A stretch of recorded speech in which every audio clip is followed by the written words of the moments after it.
dosen program studi S2 Perencanaan dan Pengembangan Pariwisata, Politeknik Pariwisata Medan. Saya bergabung di Politeknik Pariwisata Medan sejak tahun 2011 dan bidang ilmu yang saya tekuni adalah perjalanan wisata. Pada kesempatan kali ini, saya akan menyampaikan video pengajaran dengan mata kuliah Teknik Pemanduan Wisata, di mana mata kuliah ini memiliki bobot 3 SKS dan merupakan mata kuliah di semester 1. Setelah mengikuti mata kuliah ini, mahasiswa diharapkan mampu menguasai pengetahuan spesifik tentang konsep, prinsip, teknik, dan pengetahuan prosedural dalam memandu wisata. Mahasiswa juga mampu atau menguasai pengetahuan spesifik tentang konsep, prinsip, dan teknik penanganan keluhan, konflik, dan stres yang relevan dengan perjalanan wisata. Selain itu, mahasiswa mampu menunjukkan sikap bertanggung jawab atas pekerjaan di bidang keahliannya secara mandiri. Selanjutnya, mahasiswa mampu menunjukkan kinerja bermutu dan terukur. Mahasiswa juga mampu bekerja sama, berkomunikasi, dan berinovatif dalam pekerjaannya. Selain itu, mahasiswa mampu mengidentifikasi dan menerapkan konsep, prinsip, dan teknik penanganan keluhan, konflik, dan stres yang relevan dengan perjalanan wisata.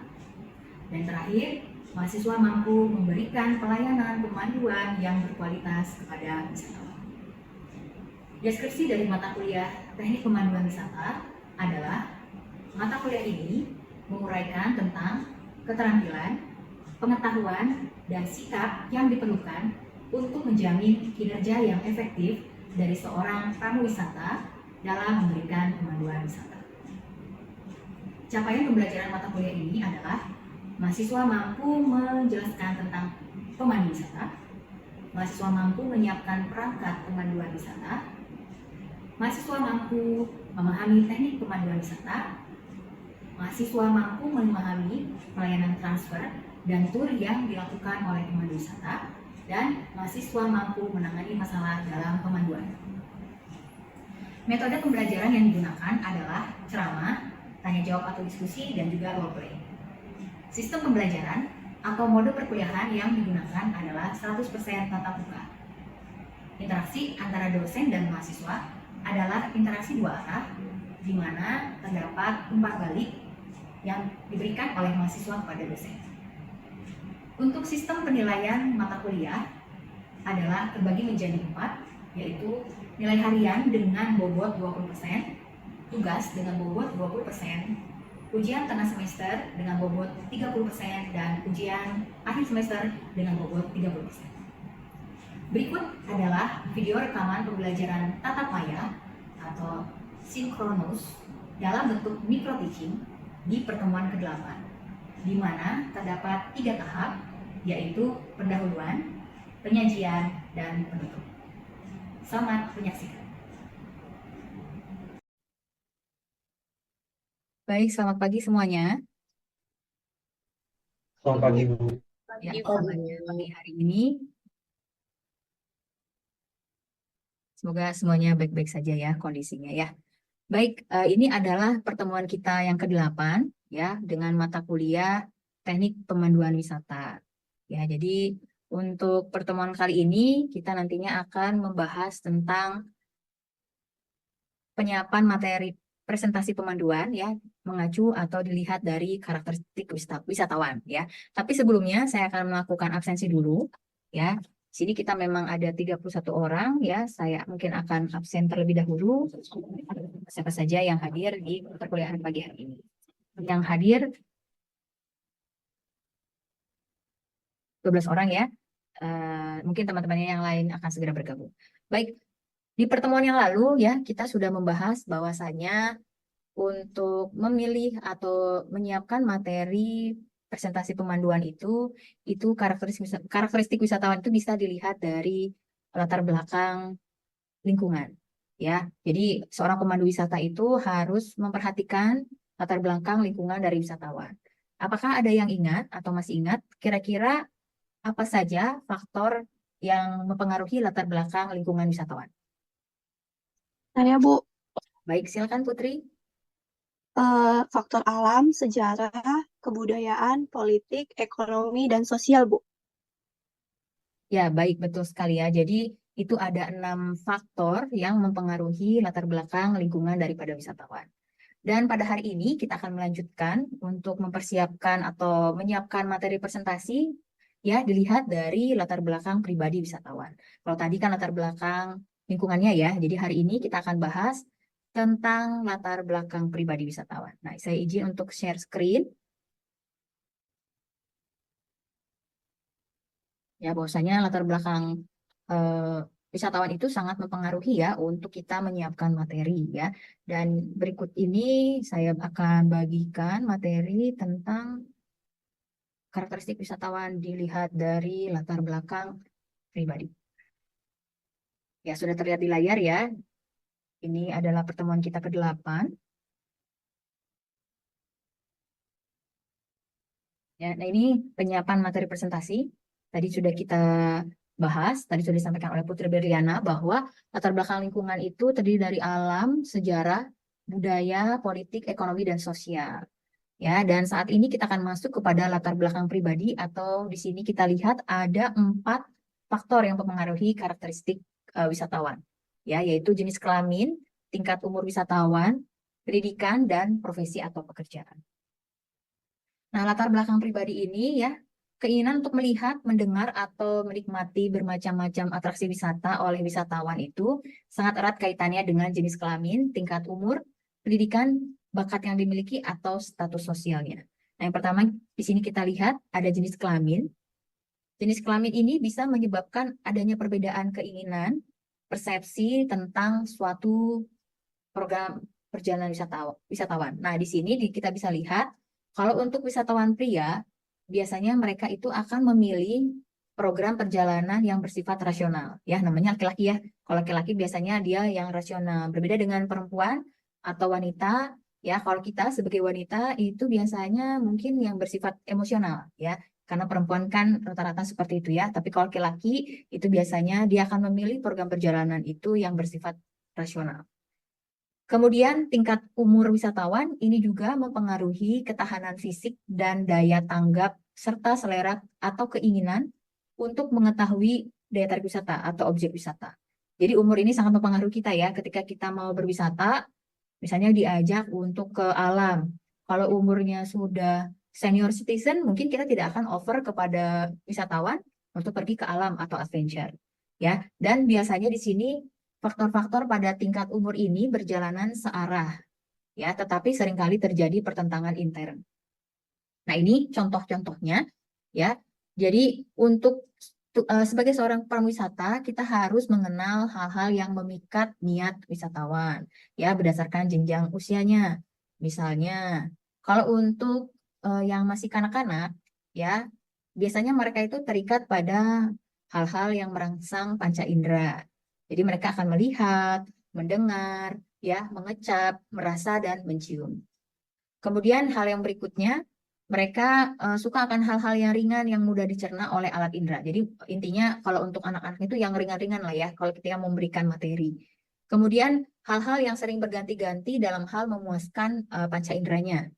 Ya, kalau bicara panca indera kan tentu melihat, ya, mendengar, mengecap, merasa, dan mencium ya. Dan hal yang perlu diperhatikan lagi nih oleh pemandu wisata adalah hal-hal yang mudah membangkitkan perasaan. Misalnya informasi yang diberikan itu bisa mengharukan gitu ya, atau sedih ya, atau bahkan sesuatu yang menggembirakan ya. Ini adalah untuk usia kanak-kanak. Selanjutnya untuk usia remaja ya, ini lebih kepada peristiwa yang memberikan kenangan manis ya. Kemudian pilu atau gembira gitu ya. Jadi kita bisa memberikan materi presentasi itu yang eh, terkait hal-hal yang ini. Kemudian latar belakang yang membangkitkan latihan daya pikir ya, yang memancing mereka untuk berpikir ya, itu bisa kita siapkan untuk wisatawan dengan rentang usia remaja. Kemudian hal-hal yang menentang kemampuan daya fisiknya. Jadi meskipun dia remaja, dia ingin sesuatu yang lebih gitu ya. Jadi di sini adalah tugas pemandu wisata juga untuk menyiapkan materi ataupun program perjalanan. Kemudian senda gurau yang membangkitkan keterampilan itu juga disukai oleh remaja. Lelucon-lelucon segar yang meningkatkan imajinasi ini juga disukai oleh remaja ya. Dan satu lagi cerita-cerita mengenai kesenian. Baik itu seni tari, seni suara, seni lukis, pahat, musik, dan lain-lain. Nah, kalau kalian di sini udah masuknya nanti ke kategori mana? Nah, ini kita bisa lihat ya. Kalau remaja, kalian kayaknya udah nggak remaja lagi, bener ya? Kalian juga udah bukan kanak-kanak ya. Jadi kalian mungkin ya akan masuk kepada tingkat umur berikutnya, yaitu dewasa. Ya, karena kalau orang dewasa ini pasti sudah luas ya pengalamannya. Saya yakin kalian sebagai seorang dewasa tentu sudah memiliki pengalaman gitu ya. Tapi kalau dibandingkan dengan usianya yang sudah 60 tahun, mungkin pengalamannya jauh berbeda ya. Lebih banyak pengalaman yang usia 60 tahun. Ya, jadi karena banyaknya atau luasnya pengalaman yang dimiliki, maka wisatawan dengan tingkat umur dewasa ini pada umumnya tertarik akan yang pertama hal-hal yang membangkitkan nostalgia masa remaja. Nah, mungkin kalian nih pada waktu remaja ada sesuatu nih yang kayaknya masih diingat sampai dengan saat ini gitu ya. Mungkin cinta pertama kali ya. Nah, mungkin ini seorang pemandu wisata bisa kayaknya menceritakan materi yang membangkitkan nostalgia kalian dulunya seperti apa. Ya, itu tugasnya pemandu wisata ya. Kemudian hal-hal yang erat berkaitan dengan bakat, pendidikan, profesi atau hobi. Nah, di sini juga pemandu wisata bisa memberikan materi terkait hal ini ya. Kemudian perkembangan aktual tentang keadaan sosial, ekonomi dan politik. Ya, ini lebih berat ya materinya ya. Nah, ini biasanya nanti disukai oleh wisatawan yang latar belakangnya seperti apa. Nanti ada kaitannya ya dengan pendidikan. Kemudian humor-humor jenaka yang menentang daya pikirnya. Nah, ini juga ya. Intinya sih sebenarnya remaja dewasa itu suka sesuatu yang humor ya. Karena kalau terlalu serius juga kayaknya berat gitu ya. Namanya kita mau berwisata kan tujuannya untuk refreshing, ya. Kemudian hal-hal yang bermanfaat untuk mempertahankan awet mudanya. Nah, ini tadi ya dengan humor-humor itu juga kan bisa membuat kita awet muda ya. Nah, makanya harus banyak bahagia nih ya supaya awet muda gitu ya. Intinya adalah seperti itu. Dan untuk yang berikutnya terkait pendidikan, ya ini adalah tahapan yang ketiga atau faktor yang ketiga yang mempengaruhi latar belakang pribadi wisatawan. Ya, di sini tingkat dan jenis pendidikan seorang wisatawan akan mempengaruhi sikap, minat, dan keinginan untuk mengetahui kekayaan suatu objek wisata yang dikunjungi. Nah, di sini ada beberapa contoh ya. Ini tadi saya sudah singgung sedikit bahwa pendidikan ini juga akan mempengaruhi nih tempat-tempat wisata yang akan kita kunjungi. Ya, jadi di sini pemandu wisata harus pandai juga ya mengetahui latar belakang pendidikan wisatawan. Nah, contohnya wisatawan yang latar belakang pendidikannya ilmu, mereka pasti akan tertarik pada data-data angka dan kaidah-kaidah alam yang terdapat di suatu objek wisata. Ya, jadi ini yang punya pendidikan ilmu ilmu pasti gitu ya. Mereka suka dengan angka atau yang kaidah-kaidah alam. Nah, berhubung kita bukan latar pendidikan ilmu pasti, mungkin kita nggak terlalu suka ya terkait angka mungkin ya. Tapi tidak tahu juga ya, mana tahu di sini ada yang suka, meskipun kuliah pariwisata ternyata suka angka gitu ya, bisa jadi. Nah, ya nanti itu akan pengaruhi keinginan daripada kalian mengunjungi suatu objek wisata. Kemudian kalau pendidikannya itu ilmu sosial, mereka ilmu sosial budaya itu mereka akan suka tempat-tempat atau daya tarik wisata yang berbau budaya.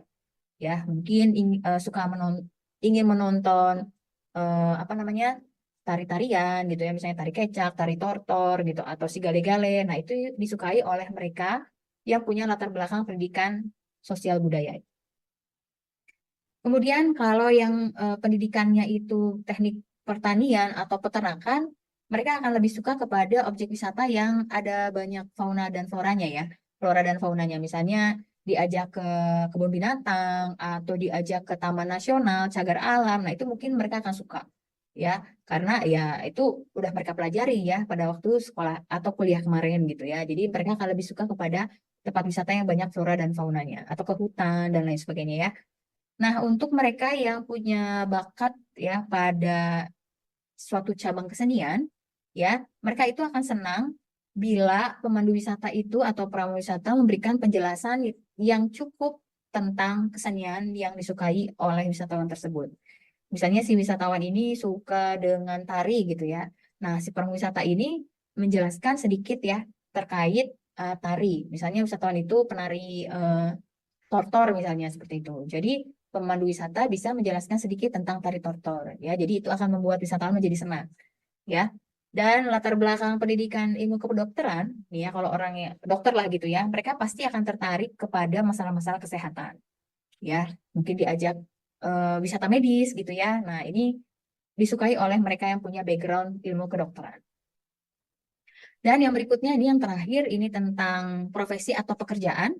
Ya, ini juga mempengaruhi motivasi seseorang untuk mengadakan perjalanan. Ya, dan hal ini bisa terlihat pada cara wisatawan di dalam memilih atau menentukan objek dan acara di tempat tujuan. Ya, jadi profesi pekerjaan ini juga mempengaruhi ya motivasi mereka untuk mengadakan perjalanan dan juga memilih objek atau daya tarik wisata di destinasi yang akan mereka tuju. Ya. Nah, itu tadi adalah apa namanya materi kita ya. Sebelum nanti ke kuis ya. Jadi tadi ada 4 aspek ya atau 4 faktor yang mempengaruhi latar belakang pribadi seseorang ya, mempengaruhi latar belakang pribadi wisatawan. Sebelum nanti ke kuis, mungkin boleh kita simpulkan ya. Kira-kira tadi apa saja latar belakang pribadi yang perlu diketahui oleh wisatawan? Mungkin ada teman-teman yang mau menyimpulkan? Tadi ada 4, apa aja itu kira-kira latar belakang pribadi wisatawan itu? Yang satu udah nampak ya. 3 lagi mungkin ada yang ingat? Jadi, izin menjawab. Boleh, silakan. Latar belakang pribadinya itu ada jenis kelamin, tingkat umur, pendidikan, dan yang terakhir itu profesi atau pekerjaan. Baik, terima kasih Yuni ya. Jadi tadi sudah disampaikan bahwa ada 4 ya. Jenis kelamin, tingkat umur, kemudian pendidikan dan profesi ya. Jadi itu materi kita pada pagi hari ini ya. Jadi mudah-mudahan kalian bisa memperhatikan ya latar belakang pribadi wisatawan dalam nanti menyiapkan materi presentasi. Dan sebelum ke kuis ya, adakah pertanyaan terlebih dahulu? Wah, ini hening ya, berarti tidak ada pertanyaan ya. Jadi kita bisa tahu nih teman-teman memahami atau tidak lewat kuis ya. Jadi kita masuk langsung ke kuis ya. Nah, di sini sudah ada informasinya. Boleh teman-teman join. Join ke kahoot.it. Ya, saya juga sambil memantau ya. Oke, kelihatannya game pinnya berubah nih ya. Saya akan coba bagikan. Oke, sudah ada 10 orang yang bergabung ya. Kita mulai saja. Pertanyaannya ini terkait materi yang sudah saya bagikan ya. Jadi sebelumnya di layar kalian cukup jelas ya ininya ya, layar untuk Kahoot-nya ya. Oke, baik kita mulai ya.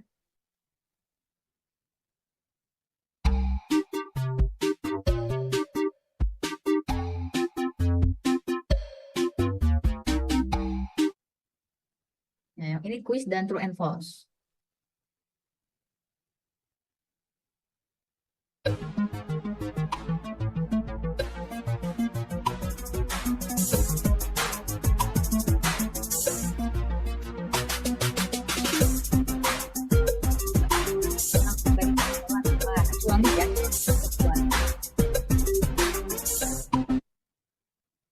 Oke ya, yang tidak termasuk itu adalah faktor alam ya. Ini kan latar belakang lingkungan ya. Nah di sini 6 orang menjawab benar ya, 2 lagi belum tepat. Oke ya, kita next.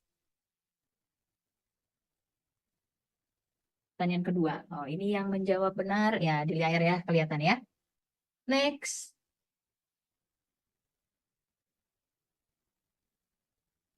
Karakteristik wisatawan mempengaruhi pemilihan informasi pemanduan oleh prawisata.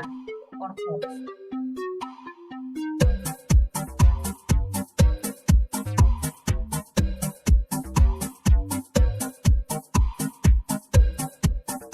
Belum jawab ya? Satu pertanyaan lagi. Oke, semuanya benar ya menjawabnya ya. Jadi karakteristik wisatawan ini mempengaruhi pemilihan informasi. Ya, next. Oke, di sini ya masih Ivan kan ya dan kawan-kawan.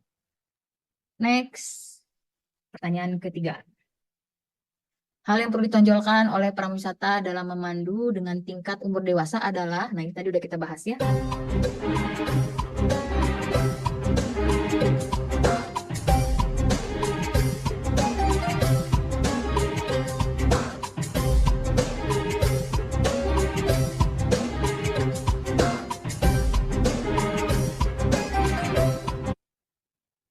Oke ya, ini yang perlu ditonjolkan untuk yang umur dewasa, kan tadi ini yang membangkitkan nostalgia masa remaja ya kan. Yang tadi kita contohkan cinta pertama dan lain sebagainya ya. Oke, di sini 5 orang menjawab benar, yang sisanya masih belum tepat ya. Kita lihat perolehan sementara, siapa nih? Oh, masih Ivanka ya. Ini Mary, ini ya, naik ya, Dedi juga ya. Oke, next. Pertanyaan keempat, true or false?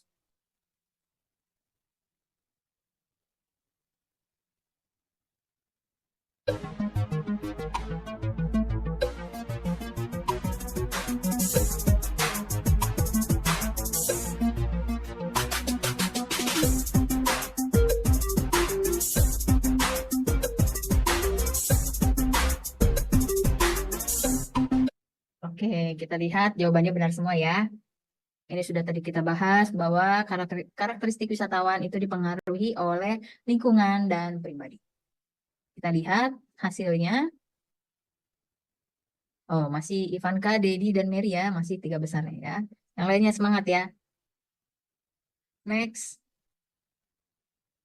True or false?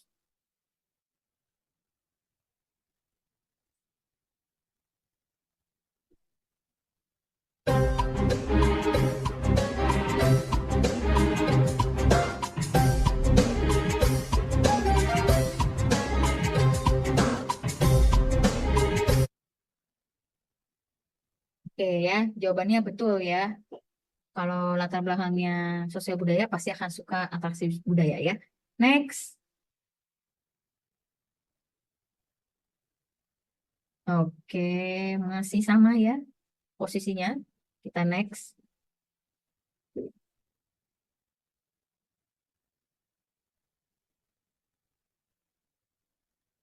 True or false ya.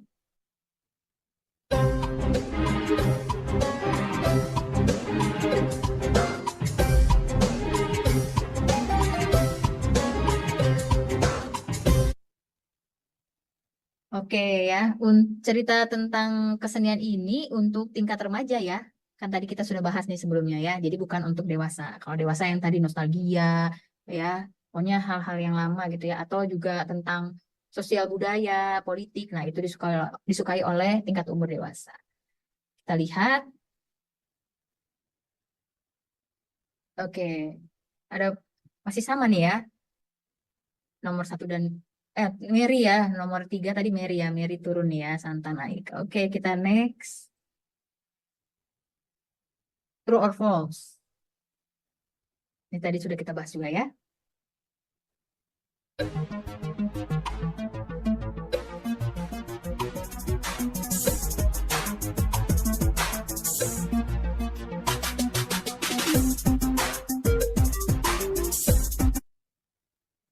Oke, jawabannya adalah salah ya.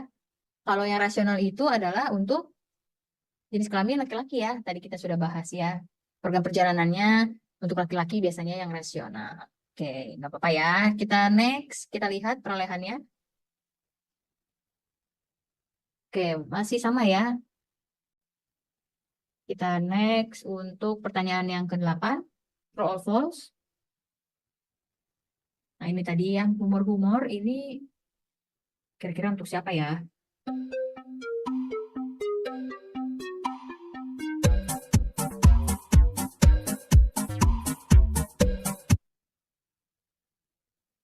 Ya, yang ini senda gurau untuk membangkitkan keterampilan itu adalah untuk remaja, betul. Tapi kalau humor-humor yang tadi untuk awet muda itu untuk dewasa. Ya, ini masih ada yang terjebak ya. Jadi ini 50-50 nih ya. Oke, kita lihat perolehannya. Oh, Putri naik ya. Dedi turun 1 peringkat ya, santai juga ya. Tidak apa-apa, masih ada 2 pertanyaan terakhir ya. Siapa tahu bisa naik lagi. Next.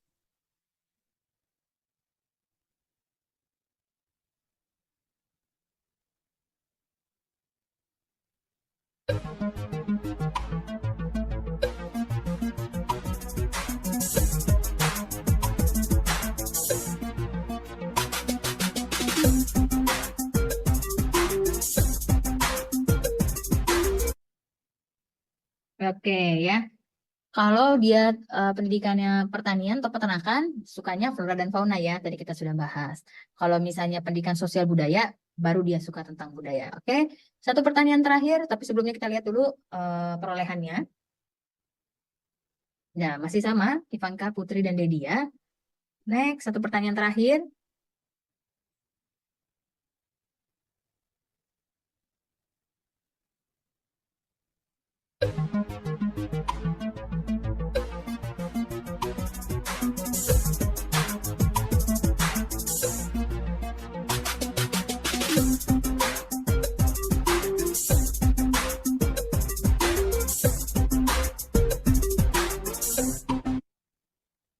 Oke ya, di sini jawabannya adalah benar ya, bahwasanya profesi atau pekerjaan itu mempengaruhi motivasi wisatawan untuk mengadakan perjalanan.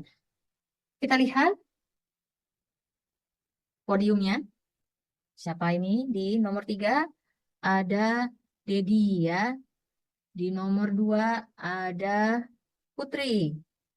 Dan di nomor 1 ada Ivanka. Ya, jadi ini 3 teman-teman yang berhasil menyelesaikan ya. Yang lainnya pun juga berhasil menyelesaikan ya. Tapi selamat dulu untuk yang bertiga ini ya. Kita beri aplaus buat yang bertiga. Dan semuanya juga beri aplaus untuk diri sendiri ya. Jadi semuanya sudah berhasil ya mengikuti perkuliahan pada pagi hari ini. Ya, jadi itu tadi ya materi yang kita pelajari untuk pertemuan ke-8 ya. Dan untuk pertemuan ke-9 nanti kita akan masuk kepada tentang ini ya, narasi presentasi ya, atau narasi untuk kita guiding gitu. Jadi nanti di pertemuan ke-9 kita akan bahas tentang itu ya. Jadi nanti kita akan ketemu lagi di minggu depan ya untuk pertemuan ke-9. Ada pertanyaan sebelum kita akhiri? Tidak ada pertanyaan ya. Baik, terima kasih untuk partisipasi kalian pada perkuliahan pagi hari ini. Kita ketemu lagi minggu depan ya, dan sampai jumpa lagi. Semoga kita selalu dalam keadaan sehat ya. Terima kasih. Selamat pagi semuanya. Sampai jumpa. Terima kasih, Bu. Terima kasih.